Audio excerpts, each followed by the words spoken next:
Hey guys, welcome back to the Pulling Curls podcast. Today on episode 242, we are talking about what to do the day before your induction. Let's untangle it. Hi, I'm Hilary, a serial overcomplicator. I'm also a nurse, mom to three, and the curly head behind Pulling Curls and the Pregnancy Nurse. This podcast aims to help us stop overcomplicating things and remember how much easier it is to keep things simple. Let's smooth out those snarls with Pregnancy and Parenting Untangled, the Pulling Curls podcast.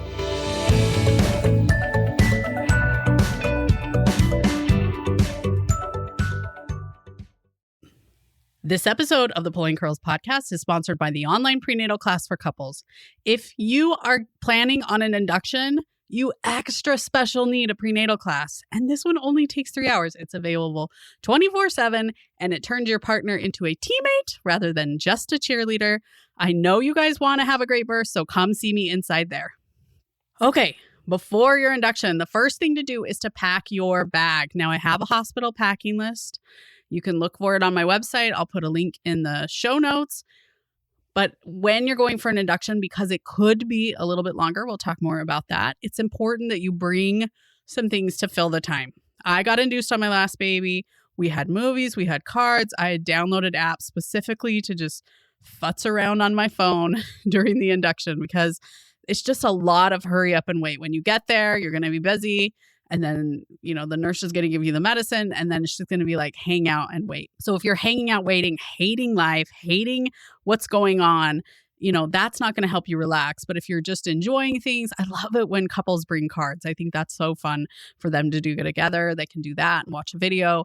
I think that's awesome. Hospitals sometimes have on-demand offerings. If you're taking your hospital tour, ask them. You can always call and ask, but I recommend loading up your Kindle Fire with some videos so you can just set it on your tray. You can enjoy those together. As a reminder, the 3 things that your partner needs to know where they are in your hospital bag. Number 1, a hair tie. Unless you have a full-on pixie cut, you're going to want something to pull back your hair. Number 2, an external charger or your cord to plug into the wall, although I recommend an external charger because wall plugs can be hard to use in some hospitals. And number 3, ChapStick. I'm not saying the brand ChapStick, but something to put on your lips because the hospital makes it extra dry.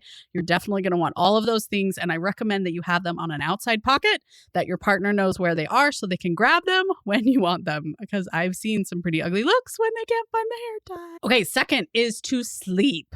Now, if you're going in the evening, I would say get a nap in the afternoon. If you're going in the morning, we're going to talk more a little bit about that.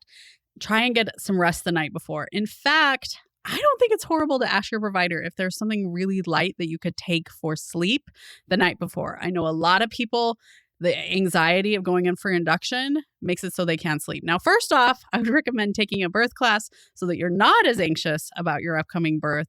But second of all, I don't think it's bad to ask your provider if there's something you can take for sleep. If Benadryl works for you, ask them if that's okay, stuff like that. But there are things they can give you for sleep that you come in feeling rested. Because the worst is if you don't sleep, have a long induction, don't sleep well during the induction, and then you have a baby and you're just so tired. So the more sleep you can get in advance, the better. Do what you can. Don't feel bad asking your provider to give you something for sleep. We do this in the hospital all the time. If I have patients that are on antepartum or whatever, I'll say, can you just order something for sleep in case they need it so that if the patient can't go to sleep, we can give them something. Number 3 is to keep moving.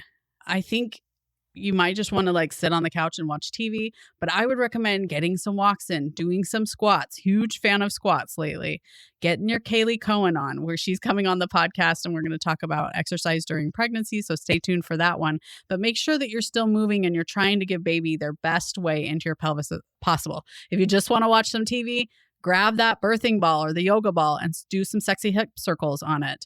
There's lots of ways to keep moving your pelvis while also trying to get some rest. Number 4 is to eat something great. Eat something that you love. This is going to be one of your last meals that you get to have on your own, that you get to choose, unlike the hospital meals. So try and eat something that you really enjoy. I know we tried to go out to dinner the night before we got induced, things like that, just to really enjoy that meal together. Some people are afraid of eating. Ask your provider if it's okay if you eat in advance, but most often it is. I would encourage you, like the morning of your induction, to get something, but I wouldn't get the Mondo breakfast burrito. I would eat something light, something that doesn't feel super heavy, but is filling. You don't want a super full stomach when you come in for the induction, if you can avoid it. Finally, get prepared for postpartum. Now, I have a postpartum checklist. And I have a postpartum plan, like a birth plan, but for postpartum that I'm going to put in the show notes. Both are super important. And I think so often we're like, gotta prepare right up until baby's born. And then we're ignoring what's going to happen later. Just like we prepare for the wedding, but we forget that we're going to have to live with this person for the rest of our lives. Make sure that you're getting prepared for postpartum. Now, some of that is going to be supplies, the pads that you need, tucks, dermoplasts, things like that. Food that you're going to eat when you come home. Cleaning your house. I think cleaning is a great way to move, by the way, but I would definitely get my partner down on their hands and knees too if we're cleaning the grout. So grab that checklist for the supplies you'll need and then the plan so you can talk it over with your partner. Things about like visitors, who can help you after the baby's born. That postpartum plan is so helpful. I also have an induction checklist. And the last thing I would tell you to do is make sure that you've talked with your provider about what to expect. So often patients will ask the provider, how long do you think it's going to take? And they're like, I don't know. Do I have a crystal ball? And that's so dumb. We have a guess as to how long it's going to take based on your cervix, based on how far along you are. They will need to check your cervix in order to have that guess. But we have a guess. Now, is that guess always right? No, but usually we know if this is going to be a 2-day induction or it might just be a few hours. So ask your provider what you should expect, because I think the worst part is people go into induction thinking it'll just be 12 hours and then they get to day 3 and they're begging for a C-section because it's just not what they expected. Whereas if their provider said, we're going to be 2+ days on this thing, so be prepared to be there a long time. Meaning, let's get you a sleep pill during the night so that you can get some rest, right? You got to be prepared for how long they're thinking it's going to be so that in the end, you're not begging to end up with a C-section. That's the biggest regret I see from inductions. And people will say that the provider didn't go over it with them. I would probably agree, but it truly isn't something that we really know. We don't know how long your induction will be, but we do have guesses.